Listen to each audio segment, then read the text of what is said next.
lived that story. I've had failures and successes, and a lot of people have a lot of failures in their life, not for their own doing. The economy happens, life happens, people get sick, you lose your job.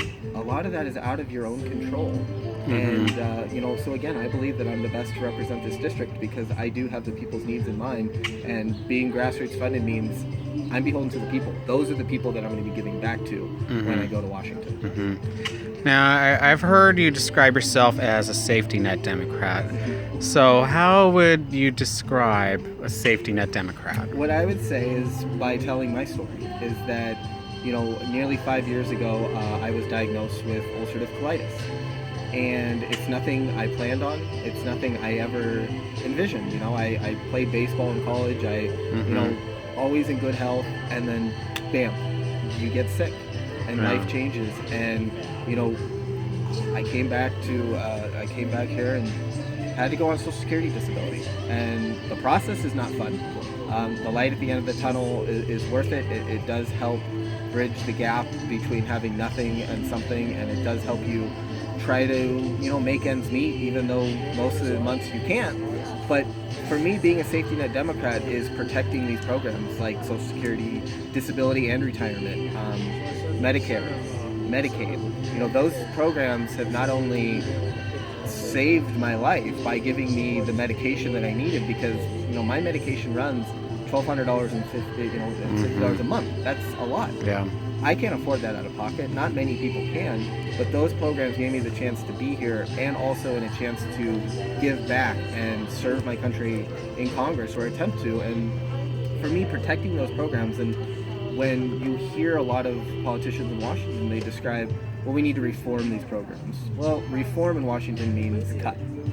We don't need to cut these programs. We need to expand these programs. We need to increase the benefits.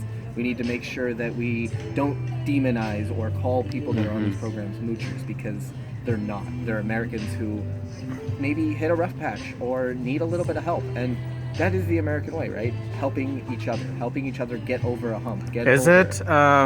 Particularly with all the talk in recent years about needing to balance the budget, we need to do more with less. Perhaps we should embrace a path of austerity. Is that the new American way? Should we get used to trying to do more with less? I don't believe so. I believe that the American people, when you see polls, you see, you hear from voters, and you hear from when I go and talk to people door to door, and they say, look, we need help. We need help, and that comes from Washington. We need, if my grandmother or my father is on Social Security, cutting it to save it is not a realistic thing. If you're cutting it, that's taking food off the table. That's taking medicine out that they desperately need. That's taking gas out of the car. And you read the polls, and people, while the idea of, say, a balanced budget sounds good, you ask people, what do they want cut?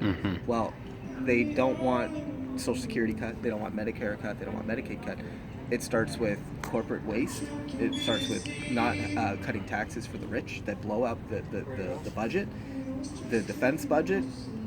These programs, so when I hear austerity, it really frustrates me, because it affects the day-to-day lives of everybody. It affects jobs, it affects spending, it affects education. I don't think that we can cut our way out of this mess. I'm a firm believer in Keynesian economics. I believe that government needs to spend to get us out of an economic rut and a depression, a recession, whatever we want to call what we're in. We need government intervention in these areas to make sure that education is properly funded, the social safety net is properly funded, the military is properly funded, but we don't give away our resources to corporations who don't need it, and the 1% that don't need more tax cuts.